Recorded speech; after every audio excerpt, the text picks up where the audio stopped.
با گردو دونه 300 تومن گردو بازی شده ورزش اشرافی. قرار شده از امسال به بهترین فوتبالیست جهان به جای توپ طلایی گردو بدن.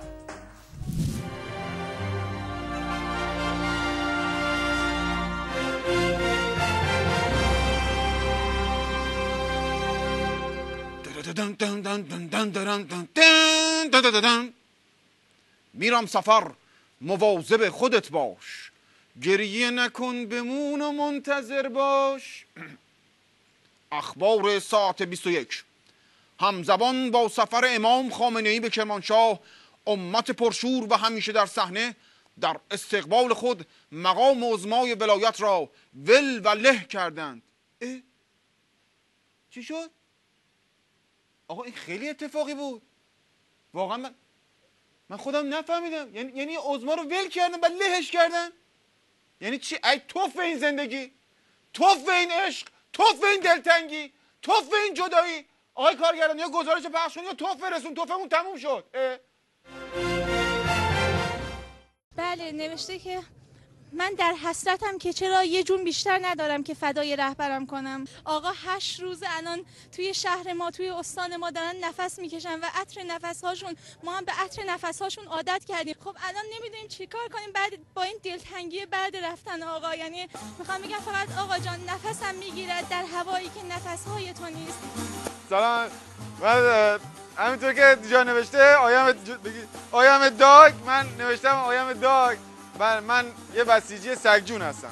خیلی خوشحالم که میتونم 7 جونم رو فدای آقا بکنم و که 10 روز آقا دارن اینجا نفس میکشن. حقیقت دیگه اینجا جا برای نفس کشیدن ما نیسته. آقا جان نفس ما گرفت، دل ما گرفت. ای کاش دل آدم مثل دماغش بود، همینجوری فیلم میکرد با میشد. آیم داگ. امت پرشور و همیشه در صحنه در استقبال خود مقام عظمای ولایت را ول کردن. یعنی اول ول کردن بعد لهش کردن یا نه مثلا در همون حالی که داشتن ول میکردن لهش کردن؟ مثلا چجوری بوده؟ یعنی مثلا ول کردن له شده طرف اون زیر؟ من نفهم. اگه خبر موثق نیست خب من نگم. خب اصلا اون آقایی که زیر دست پا له شده نشون بده قبل از ول. اون آقایی که زیر دست پا له شده، این آقا قبل از ول کردن آقا له شده. شما ببینید، شما پخشش کن اصلا.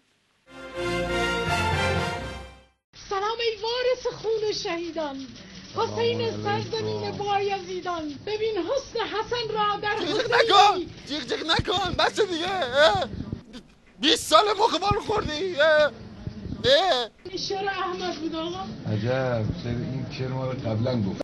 نه بعدن گفتم. والا من خودم نفهمیدم چی شد. گفتن بیاین استقبال شما، به خاطر یه لنگ مرغ لنگمون رو هوا کردن. احمد آقای عزیزی گل، فرصت خوبی است با خدا خلوت کنید. این فرصت از فرصت‌هایی است که کم پیش میاد. انشالله از این فرصت‌ها گیر شما هم بیاد. ما بیاین بیمارستان به ریش شما بخندیم. زن اون که قصیده رو بخون، شاید خرج بیمارستان در اومد.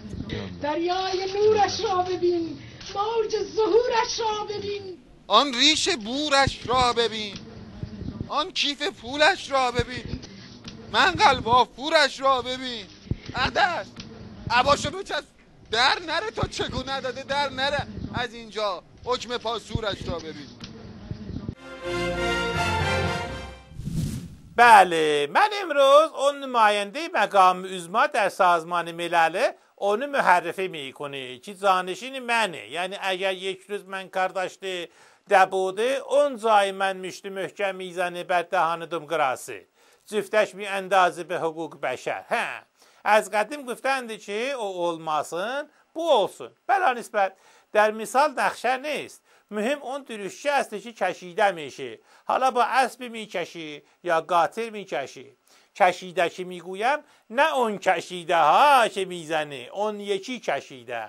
شاعر هم çok قشنگ میفرماید که گیرم پدر تو بود قاطر، هیچ فهمیدی برای چه خاطر؟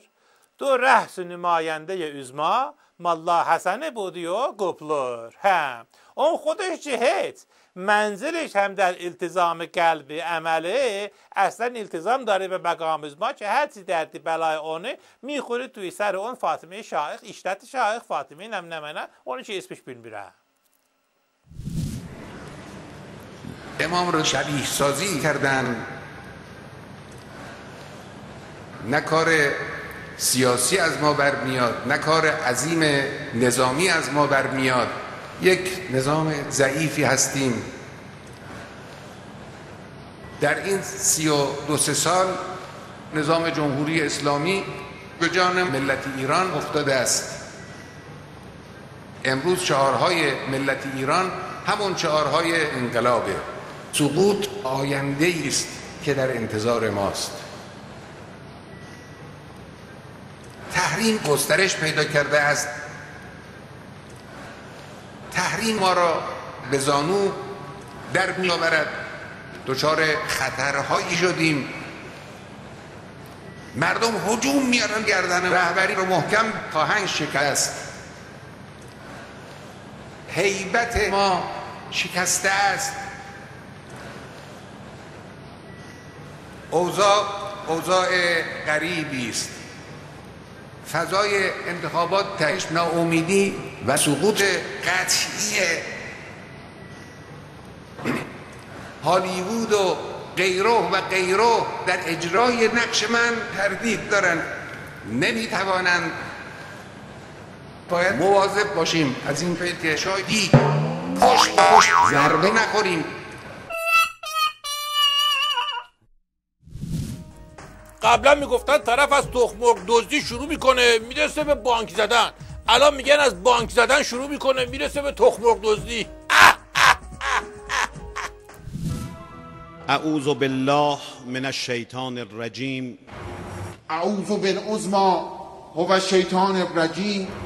فذکر، به یاد بیار که یک ولایت فقیه ستون فقرات عزت عظمت این کشور هست. ففکر یعنی فکر بزن. 2. ولایت فقیه لگن خاصره حشمت و قدرت و نصرت و هیبت و فرهاد و فرزاد و کیانوش این کشور است.